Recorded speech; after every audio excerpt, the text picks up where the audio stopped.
Po mga kasama, pag-uusapan natin ngayon ang basic math course. Ang basic math course ay ah, bahagi ng mga pag-aaral na kinukuha natin para mas maintindihan ang lipunan at ang mga isyung nakapaloob dito. Partikular sa basic math course, sinasagot natin yung mga tanong na bakit may kahirapan, ano ang kahirapan, bakit ka mahirap, at ano ang ugat ng kahirapan at ano ang maaring sagot o solusyon sa kahirapan. Para mas madali sa atin, iikot lang sa tatlong pangunahing tanong yung ating pag-aaral. Una dyan, bakit ka mahirap? Tulad ng nabanggit ko kanina. Pangalawa, ano ang sanhi ng kahirapan? At pangatlo, ano ang sagot sa kahirapan? Alam niyo mga kasama, matagal nang usapin ang issue ng kahirapan. Mula noon hanggang ngayon, pilit na sinasagot yan ng mga eksperto at dalubhasa. At marami na rin silang naibigay na mga kuro-kuro o pagtingin hinggil sa ugat kung bakit mahirap ang isang tao o bakit may kahirapan sa isang partikular na komunidad o sa isang bansa. Pero kung makikipag-usap tayo sa kanya-kanyang mga komunidad, marahil ito yung mga common na naririnig nating sagot kapag tinanong o pinag-usapan ang issue ng kahirapan. Una dyan, mahirap daw o may kahirapan daw dahil tamad o kulang sa sipag at tiyaga ang mga tao, mga manggagawa. Pangalawa, mahirap ka kasi wala kang pinag-aralan o walang alam. Ibig sabihin, nakaugat yung kahirapan mo doon sa antas ng iyong pinag-aralan, doon sa antas ng natapos mo na edukasyon. Pangatlo, ito, tanyag to no? Pinanganak ka na mahirap. Kaya habang buhay, dahil pinanganak kang mahirap, habang buhay ka ng mahirap, no? Hanggang mamatay ka, mahirap ka pa rin. Pang-apat, mahirap ka kasi bobo ka o mahina ang ulo mo. Ibig sabihin, nakaugat naman yung kahirapan batay doon sa IQ, no? Sa antas naman ng kaalaman ng isang tao. At ang panglima, mahirap ka kasi walang trabaho o oportunidad. Dito naman sinasabi na ah, pag may trabaho ka siguro, o pag may oportunidad, hindi ka magiging mahirap. Ito yung susubukan nating suriin at sagutin. Kung lahat ba ng mga pangkaraniwang sagot na ito o mga misconceptions na ito ay lapat sa realidad ng lipunan. Una, ito yung isa sa pinaka sikat no na sinasabi. Mapa-TV, mapa-radyo o mga palabas kung saan man, kahit sa social media, mapapansin natin sinasabi na mahirap ka dahil tamad ka o kulang ka sa sipag at tiyaga. Totoo kaya to? Kung titignan natin, wala nang mas sisipag pa at mas tiyatyaga pa sa mga manggagawa. Paano natin nasabi? Hindi ba masipag ang isang manggagawa na kailangan gumising ng madaling araw, sabihin natin alas 4 o alas 5 ng madaling araw, para maghanda sa kanyang pagpasok sa lugar kung saan siya nagtatrabaho, maghahanda ng pagkain para sa kanyang mga anak, maghahanda ng magpeprepara, magbibihis, no? At magko-commute papunta ng kanyang lugar trabahuhan. So mula alas 4 o alas 5 ng madaling araw, maghahanda na siya, babiyahe na siya para makapasok siya doon sa kanyang pinagtatrabahuhan ng alas 7 o alas 8. Tamad kaya ang isang manggagawa na ganun ang pang-araw-araw na routine o pang-araw-araw na ginagawa? Ganun yun di ba? Routine ang ginagawa ng mga manggagawa at pag-uwi ganun din, di ba? Ah, magko-commute ng ilang oras at pag-uwi sa bahay, paghahanda ng pagkain ng kanilang mga pamilya, ang kanilang mga anak, at maghahanda na magpapahinga upang paghandaan ang isang panibagong araw na naman na siya ay papasok sa kanyang pinagtatrabahuhan. Tanong, tamad ba ang tawag natin dito sa ganitong pamumuhay ng mga manggagawa? Ang mga street sweeper, di ba? Tamad ba na masasabi na sa ilalim ng tirik na araw, nagagawang linisin ng mga street sweeper ang kahabaan ng ating mga kalsada, ng mga kalye? Tamad ba sila? Mga kargador kaya? Tamad ba ang mga kargador? Isa sa powerful na imahe na pwede nating ibigay sa usapin na ito ay yung mga magsasaka, 'di ba? Masasabi ba natin na ang mga magsasaka natin na buong buhay na nagpapagal para bungkalin ang lupa, mga tamad, 'di ba? Hindi tamad ang mga magsasaka, hindi tamad ang mga manggagawa, hindi tamad ang mga kargador, hindi tamad ang mga street sweeper. Gayon din naman, hindi tamad ang mga manggagawa bilang pangkabuuan. Pero kahit na hindi sila tamad, bakit kaya may kahirapan? So malinaw na hindi nakaugat ang kahirapan sa pagiging tamad o sa pagiging kulang ng mga manggagawa sa sipag at tiyaga. Ang isa pa sa sinasabi ay mahirap ka dahil wala kang pinag-aralan o wala kang alam. Inilalagay nito yung usapin ng kahirapan na ang kahirapan ay nakaugat batay doon sa natapos mo, no? Sa antas ng natapos mo o antas ng iyong pinag-aralan. Kapag ba nakapag-aral o nakapagtapos tayo, yaman na tayo. Di ba malinaw ang sagot? Hindi. At maraming mga profesional, maraming mga college degree holder, ang hanggang ngayon ay hindi makaalis doon sa siklo ng kahirapan. Libu-libong nurse ang naghihirap. Libu-libong mga teacher ang naghihirap. Libu-libong mga engineer ang naghihirap. Marami rin na mga college degree holders ang walang makitang sapat na oportunidad para sa kanila, kaya sila ay napupunta doon sa mga business processing outsourcing, so mga BPO o call center. Pero kahit na sila ay pumasok doon, hindi otomatiko na makakaahon agad sila sa kahirapan o makakaalis sa kahirapan. So malinaw na hindi nakaugat ang kahirapan batay doon sa antas ng natapos natin, ba? Ang sinasabing dahilan kung bakit mahirap ang isang tao ay dahil pinanganak siya na mahirap. Totoo kaya to? Bakit kaya si Manny Villar at si Henry C. na lumaki at pinanganak at lumaki na mahirap, ngayon tinuturing na isa sa mga pinakamayayaman na tao hindi lamang sa Pilipinas kundi sa buong daigdig, 'di ba?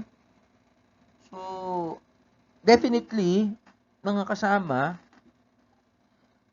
kapag pinanganak kang mayaman, mas malaki ang oportunidad mo para magpatuloy ang masaganang buhay o magandang buhay. Ganun din naman na kapag pinanganak kang mahirap, limitado ang mga rekurso mo, mga resources mo, limitado ang oportunidad mo sa buhay, kaya lumalaki rin yung tsansa na ikaw ay mananatili doon sa siklo ng kahirapan. Pero hindi nangangahulugan na porket pinanganak ka na mahirap, iyon na ang magtatakda sa kung papaano ka iiral mula pagkabata hanggang pagkatanda mo. Mamaya, aalamin natin kung paano ba yumaman ito si Manny Villar at si Henry C. Bagamat sila ay pinanganak na mahirap at lumaking mahirap. Pero malinaw sa atin na hindi nakaugat yung kahirapan doon sa sitwasyon ng pagkapanganak sa atin, no? Mamaya mas palalalimin pa natin 'yan. At eto, 'yan, mahirap ka ba dahil bobo ka o mahina ang iyong ulo? Alam nyo, tulad ng sinabi natin kanina, ang mga manggagawa ay hindi kapos o hindi kulang sa sipag at tiyaga. Gayon din naman na hindi sila kapos sa pagiging likas na matalino o likas na eksperto sa kani-kaniyang mga trabaho o mga ginagawa. Paano natin nasabi?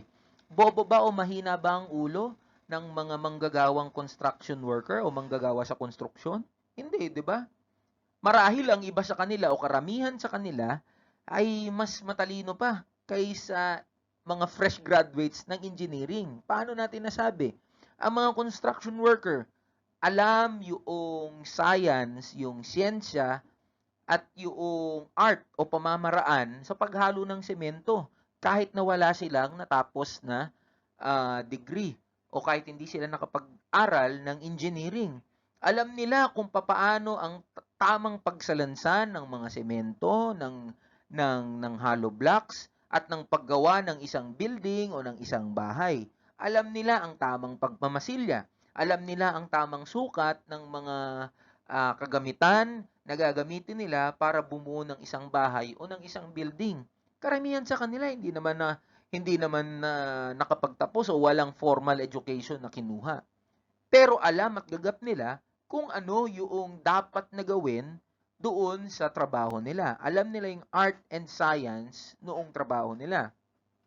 Pangalawa, yung mga magsasaka na kung saan karamihan ay wala rin namang formal education, hindi nakapasok sa paaralan o hindi nakapagtapos ng kanilang pag-aaral. Pero hindi ba mas batid ng mga magsasaka yung art and science din ng pagtatanim?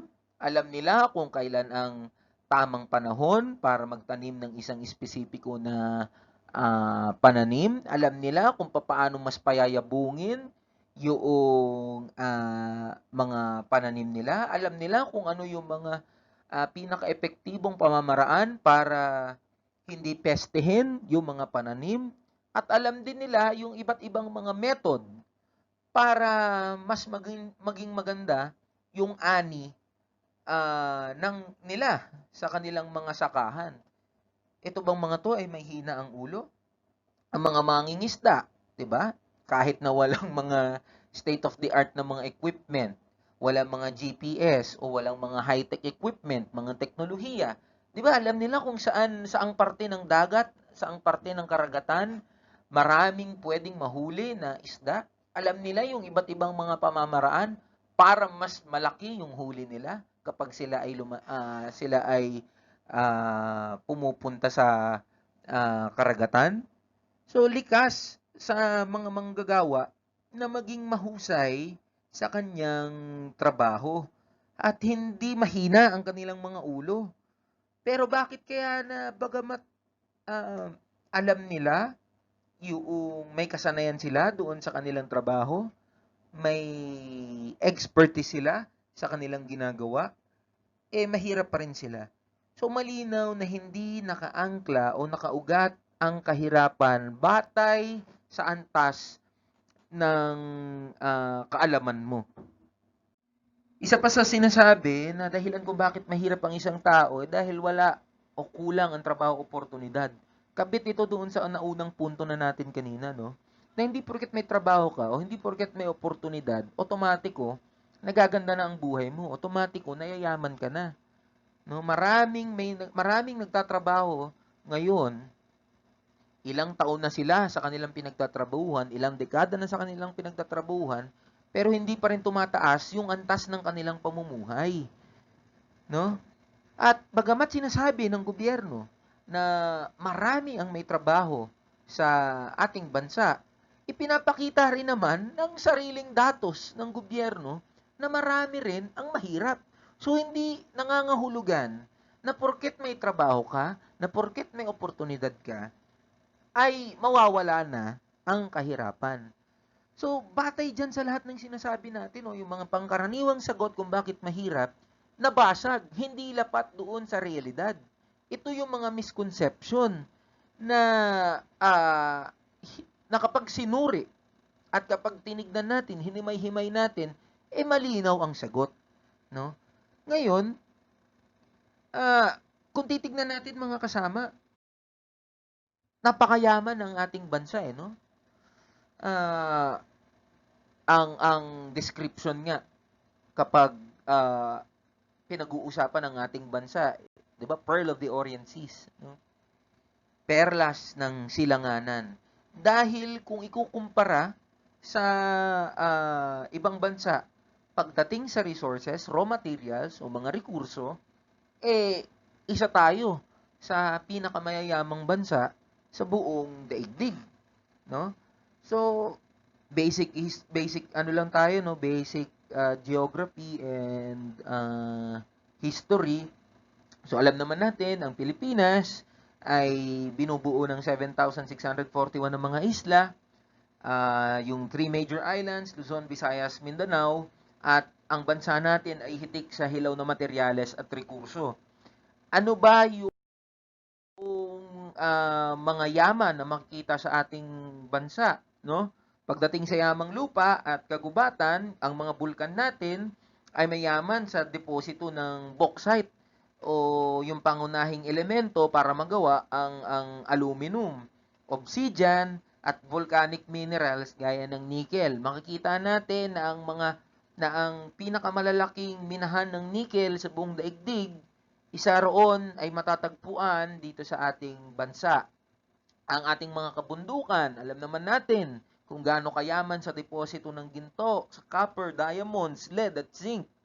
Hindi ba ang number 1 export material ng Pilipinas ay yung mga diodes, yung mga computer parts, kung saan ang major component nito ay mga mineral na matatagpuan din sa ating mga kabundukan. Kaya makikita natin yung sa Visayas at Mindanao region, nandiyan yung mga dambuhalang mga mining corporations na nag-export ng mga mineral sa buong daigdig. Pinagkukuhaan ng malalaking mga bansa ng mga mineral para gumawa ng mga produkto na kalaunay ibebenta rin naman sa atin.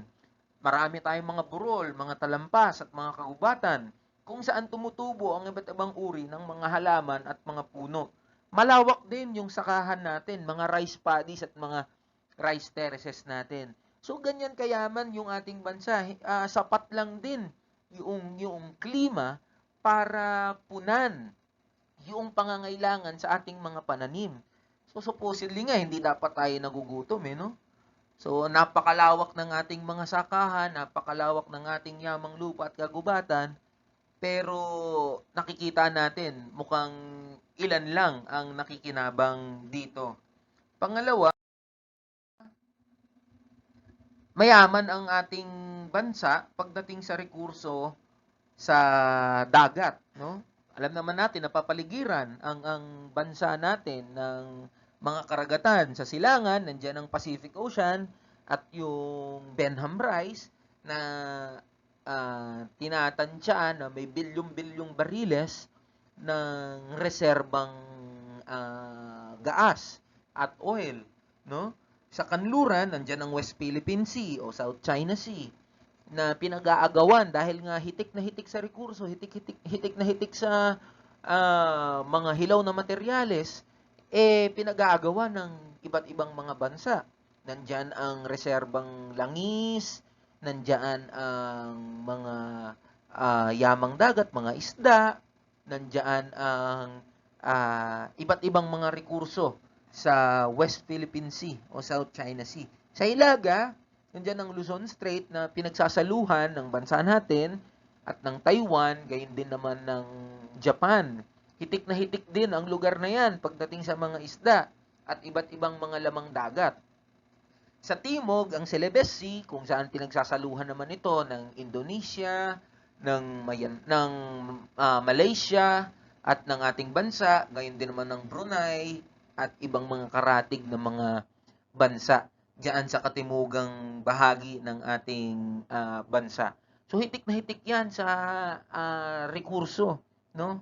Hitik na hitik sa lamang dagat. At marami rin, no?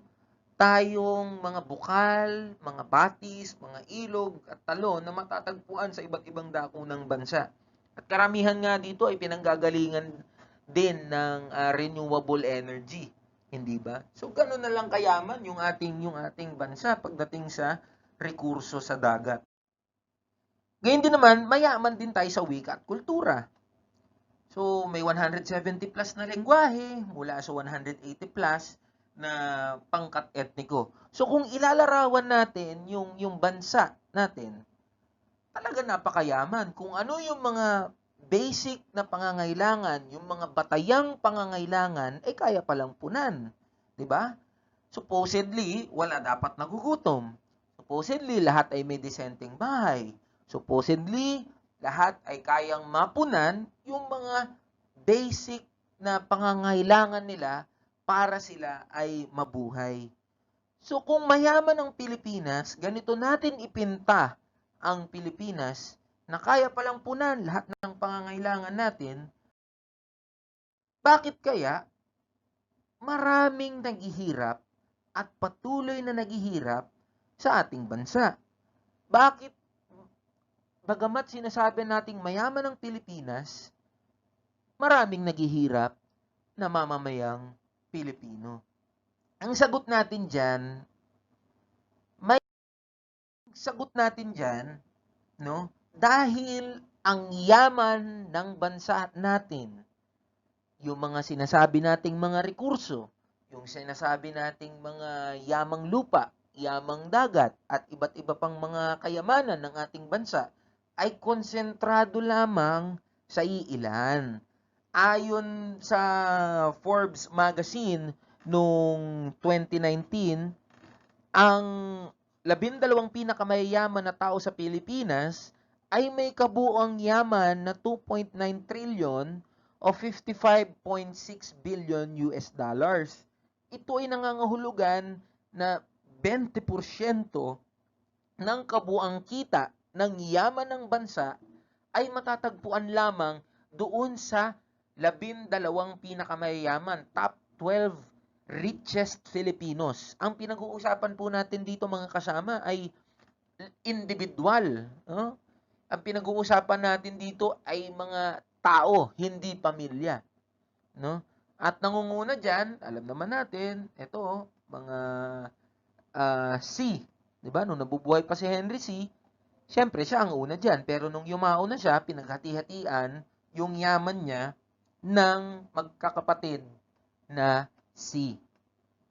So, tignan natin. No? Yan. Ayon sa Forbes, yan, nabanggit natin kanina, 20% ang kabuang kita ng yaman ng bansa ang napupunta lamang sa top 12 richest Filipinos. Una dito, yan, ang C-siblings, ang kasalukuyang chairman ng SM Development Corporation ay si Teresita C. Coson. Ang mga si ang nagmamay-ari ng SM Mall, SM Development Corporation, at tumaas ng higit 57% ang kanyang yaman mula sa orihinal na halaga nito noong 2017. Kung nabubuhay pa si Henry C., ang kanyang yaman ay nasa 20 billion US dollars o 1 trilyong piso. Kita nyo gaano kayaman ang mga C. Pangalawa sa listahan ay si Manny Villar o Manuel Villar, ang pamilyang Villar din, no? Na nagmamay-ari ng Camellia, ng Star Mall, ng Vista Mall, ng Bria Homes. Sila rin ang nagmamay-ari ng Coffee Bean and Tea Leaf, yung coffee shop, yung The Coffee Project, at sila rin ang nagmamay-ari noong papausbong na convenience store na All Day. Pangatlo sa listahan ng mayayaman ay itong si Gokong Wei. No? Nung nabubuhay siya, ang halaga ng kanyang yaman ay 5.3 billion US dollars o 265 billion pesos.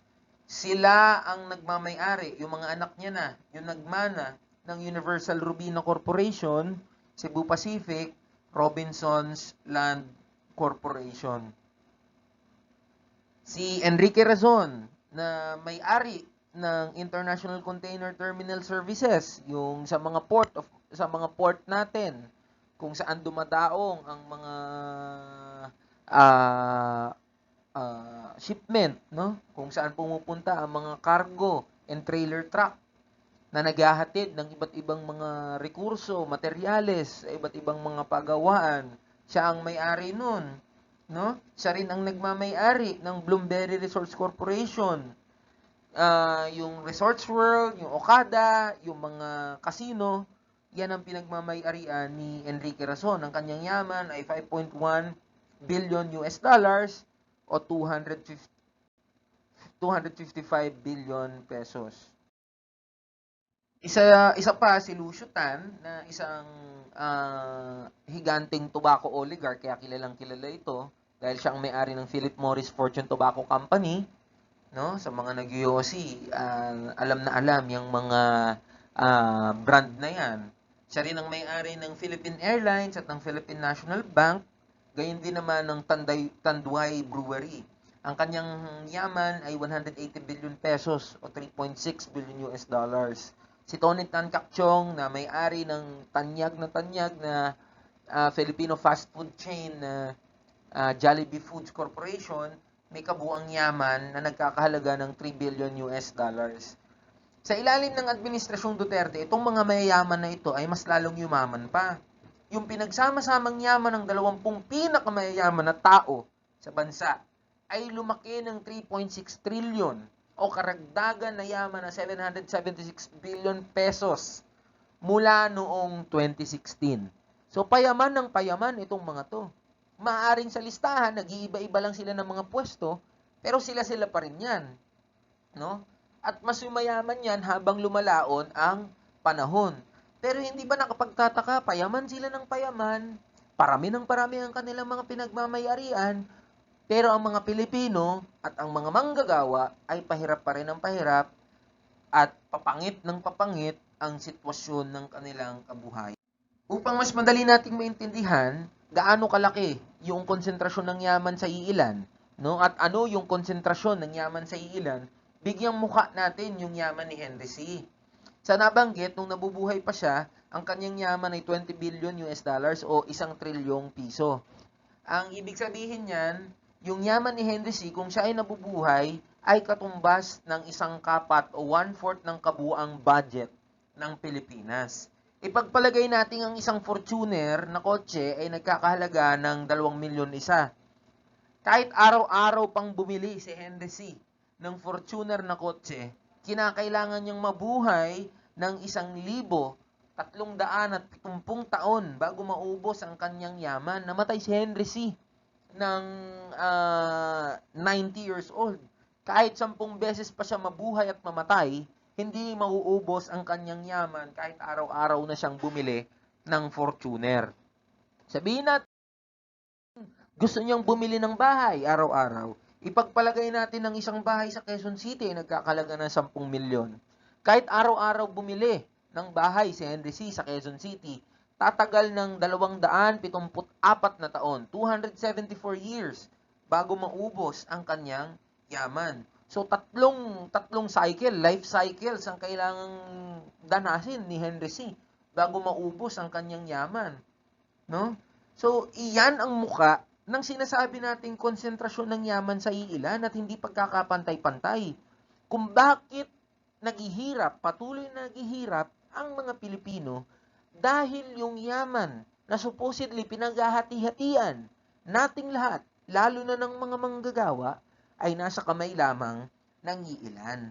At ito yung sinasabi natin kung papaano yung yaman ay nakokonsentra o naiipon lamang sa ilang mga tao o pamilya. Ang tanong natin, bakit may konsentrasyon ng yaman? Yan ba ay forever na nandyan? Ano kaya yung dahilan kung bakit ganito ang sistema? Bakit ganito ang nangyayari? Hindi lamang sa ating bansa, kundi sa iba't ibang mga bansa at lipunan pa. Dahil konsentrasyon ng yaman sa iilan, dahil ginagabayan ang mga lipunan ng tinatawag na economics. Ang economics ay pamamaraan ng pagpapamahagi ng mga produkto o serbisyo sa isang lipunan at mga pangkat na nakapaloob dito. Sinasagot ng economics ang tatlong pangunahing tanong. Ano ang mga gagawin? What to produce? paano ito gagawin, how to produce, at kanino mapupunta ang mga ginawa ng isang lipunan. Alam niyo po, ang economics o ang pamamaraang ito ay hindi ano no, hindi bago. Simula noong nagsama-sama ang mga tao at bumuo ng lipunan, kasabay na sumulpot din ang tinatawag nating economics. Noong unang panahon, noong mga tribo pa lang, may ekonomiya na sila. Dahil nagsasama-sama ang ilang mga sinaunang tao at nagbuo ng tribo, hinati-hati din nila ang mga gawain at produksyon sa tribo. Mayroong mga nangangaso o hunter, meron din mga namumulot ng prutas o gatherers. Merong mga nag-aayos ng kampo ng tribo, may gumagawa ng damit, mayroong nag-aalaga ng mga bata. Iniipon ng lahat ng miyembro ng tribo ang kanilang napatay na hayop o napulot na prutas para makain.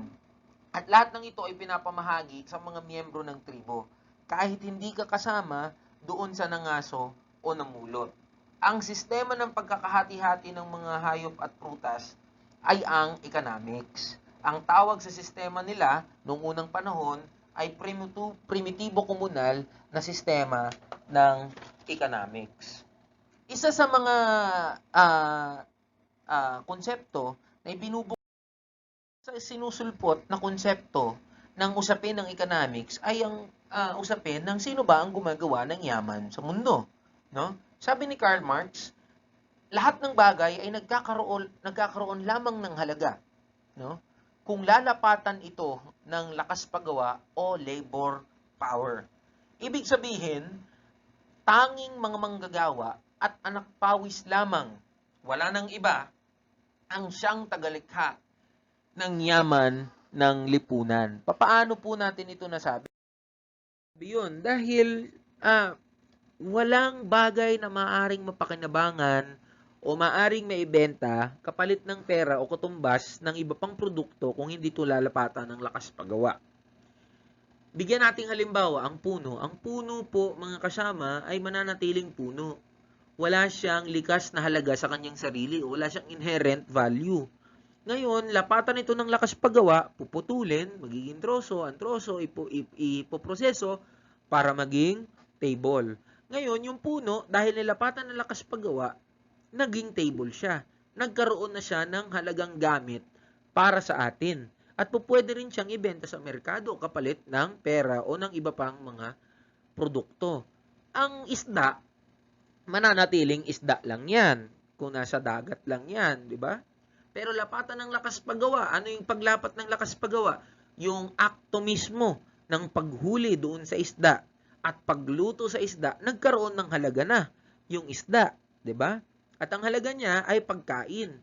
Ngayon, yun yung sinasabi natin na nagkakaroon ng halaga ang isang bagay kapag nilapatan ito ng lakas paggawa.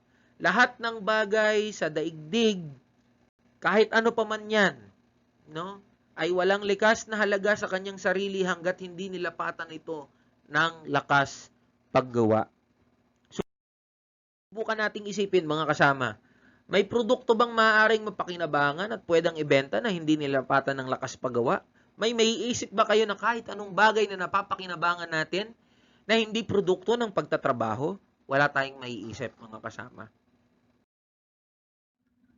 So, isa pang konsepto na isinusulpot ng usapin natin sa economics ay sino ba ang lumilikha ng kalakal o produkto. Ang produkto, ang kalakal, sa kasalukuyang sistema natin ay nililikha ng lipunan. Maraming kamay, maraming mga manggagawa ang gumagawa ng mga kalakal. Ginagamitan din ito ng abanteng teknolohiya. Paano natin ito nasabi?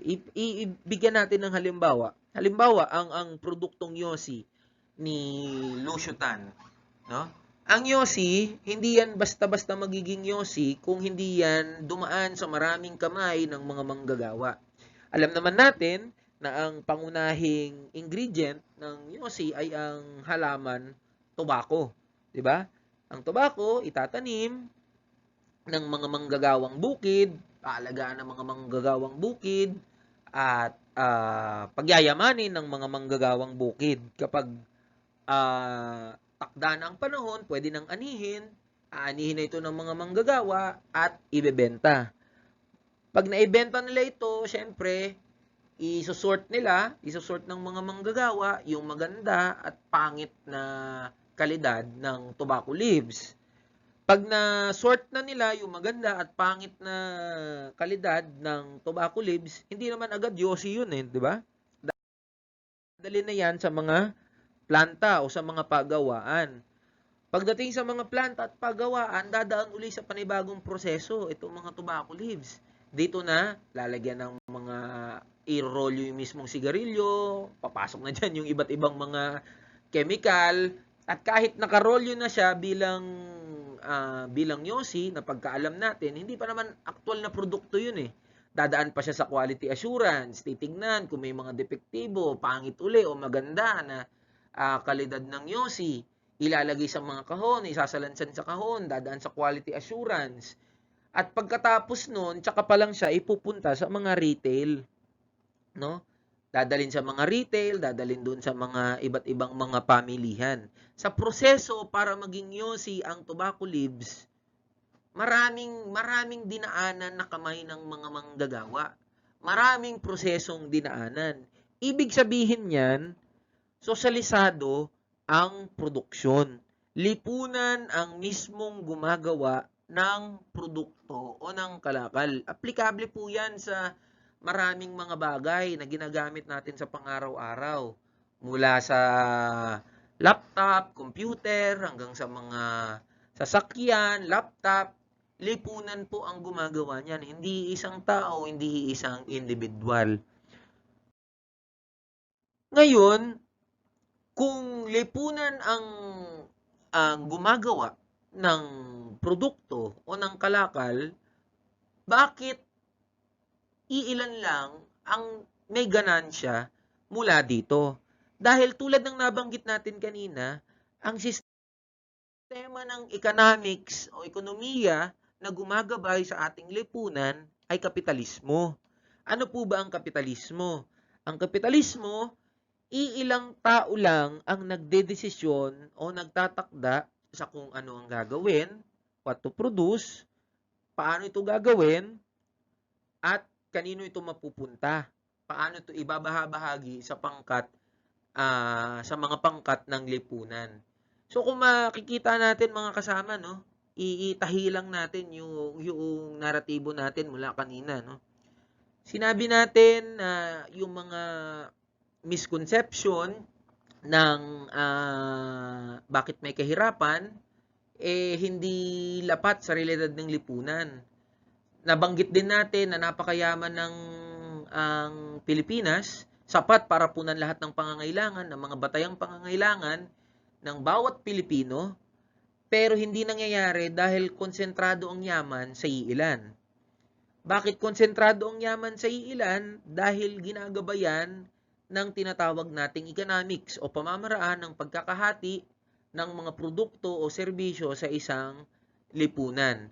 Sa pag-aral natin ng economics, lumabas ang konsepto ng sino bang gumagawa ng yaman sa mundo, at ang sagot natin dyan, ang yaman ay nililikha ng mga manggagawa at ng masang anak pawis. At nagkakaroon lamang ng halaga ang mga bagay-bagay kapag nilapatan ito ng lakas paggawa. Nalaman din natin na sosyalisado ang produksyon o lipunan ang lumilikha ng yaman o ng produkto. Pero bagamat lipunan ang gumagawa ng produkto, sosyalisado ang produksyon, iilan lang ang nakikinabang. Bakit iilan lang ang nakikinabang? Dahil yung sistema ng ekonomiya itinatakda na ganun ang dapat mangyari. At ang tawag sa ganung sistema ay kapitalismo. Yan. Sa kapitalismo, may dalawang uri, no? Ang uring kapitalista at ang uring manggagawa. Ang uring kapitalista, siyempre, nagdidikta lang yan dahil siya yung may kapital, siya yung nagmamay-ari ng mga kagamitan sa produksyon, mga pabrika, lupa, teknolohiya, at kung ano-ano pa. Samantalang ang uring manggagawa ay walang kapital at walang pagmamay-ari bukod sa sariling lakas paggawa. Sa kapitalismo, dahil walang pagmamay-ari bukod sa sariling lakas paggawa, ang uring manggagawa, ibinebenta niya ito sa kapitalista. no, sa forma ng trabaho. At ang kapitalista babayaran o bibilin ang lakas paggawa ng mga manggagawa sa forma naman ng sahod.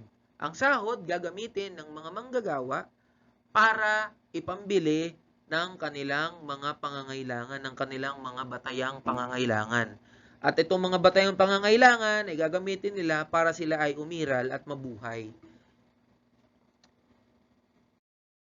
So, paano, kanina sinabi natin, no, na ah, binanggit natin si Henry C. at si Manny Villar bilang mga halimbawa na lumaki sa yaman, lumaki sa hirap, pinanganak na mahirap, lumaking mahirap, pero naging mayaman.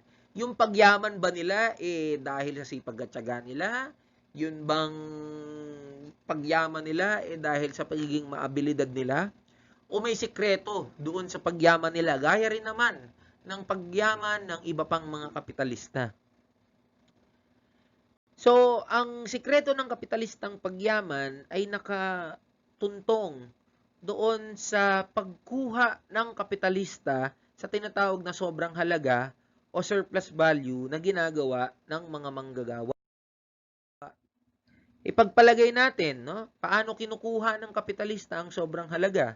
Pagpalagay natin sa isang pabrika ng t-shirt, no? Sa mga manggagawang industrial. Ang isang manggagawang industrial, sabihin natin na nakakagawa ng 100 t-shirt sa loob ng 8 oras na trabaho. Ang isang t-shirt, sabihin natin 500 pesos ang halaga. Sa isang pagawaan, ipagpalagay nating may 100 manggagawa na binabayaran ng 500 kada araw. Ang mga manggagawang industrial ay kayang makagawa ng 10,000 t-shirt sa isang araw. Ang pagawaan naman ay nakakabenta ng 5 milyong pisong halaga ng t-shirt. Kung i-compute natin yan mga kasama, ipasok na natin, no, yung halaga ng tela, yung pasweldo, yung kuryente, at yung tubig at iba pang mga utilities. Yung kabuuang kita ng isang pagawaan ng t-shirt ay 4.4 million pesos. Pero ang arawang kita ng isang manggagawa ay 500 piso lang. Pero kaya niya namang makagawa ng 100 t-shirt sa isang araw. Ibig sabihin, yung pagtatrabaho niya o yung kinikita niya ay katumbas lamang dapat ng 4 na minuto at 4 na minutong pagtatrabaho. Yung natitirang 7 oras na kanyang pagtatrabaho ay hindi niya na ginagawa para sa kanyang sarili. Ginagawa niya yan para sa kapitalista. Ginagawa niya yan para doon sa pagyaman nung kapitalista. Yan ang sikreto ng kapitalistang pagyaman. No? Kinukuha ng kapitalista ang sobrang halaga doon mismo sa dugo at pawis ng mga manggagawa. Yan ay isang bahagi ng pagsasamantala ng kapitalista sa manggagawang industrial. Paano naman pinagsasamantalahan ang mga magsasaka at mga mangingisda? No? Alam naman natin ang mga magsasaka at mangingisda ay walang direktang access doon sa merkado. Pero sila ay may direktang access doon sa mga pangunahing produkto, no? Doon sa mga pangunahing rekurso, no? Ang gagawin ng mga trader o middleman, babaratin nila ng husto ang mga magsasaka at mga mangingisda na nagdudulot ng kanilang matinding kahirapan. So ganun naman ang ganun naman ang fundamental law, 'di ba, ng mga businesses, no? You buy low, sell high. So babaratin ng mga trader o middleman ang mga magsasaka at mangingisda, pero ibebenta nila sa higit na mas mataas na presyo ang mga produkto na ginagawa o nakukuha ng mga magsasaka at ng mangingisda. Or bagamat hindi sila direktang nakalahok sa produksyon, sila naman ay may access sa merkado. So upang makabenta sila, bibili nila ang mga produkto mula sa mga magsasaka at mangingisda upang isupply sa mga pamilihan. Kadalasan, mga middleman na nagdidikta ng bulto at presyo ng bulto ng produkto na ibinibenta ng mga vendor. Ang mga vendor, upang makabenta, ay kailangang sumunod sa dikta ng mga middleman. Lahat ng halaga o yaman na ginawa ng mga mangingisda at magsasaka at ibinenta naman patingi-tingi ng mga vendor ay kurot o kakarampot lamang sa halaga o yaman na napunta sa middleman. Wala naman siyang tanim o ani. Wala din siyang paraan para maibenta sa consumer ang mga ito. Pero dahil mayroon siyang access sa merkado at malaking kapital para mamuhunan, siya pa ang mas kumita sa buong transaksyon na ito. Pinagsasamantalahan ang kabataan sa ilalim ng sistemang kapitalismo. So nakasandig ang buhay ng mga mag-aaral at kabataan sa ikinabubuhay ng kanilang pamilya. Sa makatwid, kung sino ang nagpapakain sa mga mag-aaral at kabataan, iyon ang kanilang uri. Kung ikaw ay kabataang nanggaling sa pamilya ng mga manggagawa, ang iyong uri ay uring manggagawa. Kung ikaw ay nanggaling sa pamilya ng mga kapitalista, ang iyong uri ay nakasandig sa uring kapitalista. Mula rito, sa pamamagitan ng pag-aaral at ng kasanayan, inihahanda ang mga kabataan upang malubos at maging ganap ang kanilang uri. Ang mga kabataang nanggaling sa pamilya ng uring manggagawa ay nag-aaral at nagsasanay para maging susunod na uring manggagawa. Gayon din naman na ang mga kabataan na nanggagaling sa uring mayaman ay nag-aaral at nagsasanay para maging susunod na uring mayaman. So diyan sinasanay no ang mga kabataan sa sistemang kapitalismo, pati ang pag-aaral ay ginagawang pribado. May bayad, kailangan magbayad pa para mapagsamantalahan ka sa inaharap. Isa din itong paraan kung paano nililinta ng sistema ang kakarampot na halaga na napupunta sa uring manggagawa. Inilalagay sa isang bulsa, kukuhanin din sa kabilang bulsa. Hindi natin maiwasan mga kasama na tanungin sa haba-haba ng diskusyon natin na hanggang ganito na lang ba tayo? Ano ba kayang sagot dito sa mga problemang sinabi natin? Hindi na ba posibleng mabago ang ating kapalaran? Sosyalismo ang alternatibo mga kasama. Dahil naniniwala tayo na kung sino ang nagtanim, siya rin dapat ang umani at makakain ng kanyang ani. Kung sino lumikha, siya rin ang dapat magmay-ari ng kanya. Wala tayo na dahil ang uring manggagawa at masanganak pawisan siya nagtanim at lumikha ng yaman, dapat sila rin ang magmay-ari ng yaman na kanilang nilikha. Dahil panlipunan ng produksyon, lipunan din dapat ang nagpapasya sa kanyang nagagawa. Naniniwala tayo na dapat pag-ariin ng manggagawa ang kagamitan sa produksyon. Bakit? Ano lang ba ang kontribusyon ng mga kapitalista sa produksyon ng mga bagay-bagay ngayon? Di ba wala naman? Yung pag-aari lamang ng mga kagamitan sa produksyon. Mga lupa na tataniman, mga building na gagawing factory, mga makinarya at teknolohiya. Bukod dito, wala na. Kapag tayong mga manggagawa ang nagmamay-ari niyan, wala nang silbi ang mga kapitalista. Di naman sila nagtatrabaho, kundi kumukubra lamang sa trabaho ng iba. Kaya kailangang agawin nating mga manggagawa ng 99% ng tao sa mundo ang mga kagamitan sa produksyon. Ito ang isa sa mga pinakamahalagang salik ng sistemang sosyalismo. Ang batayang prinsipyo ng sosyalismo ay simple lang.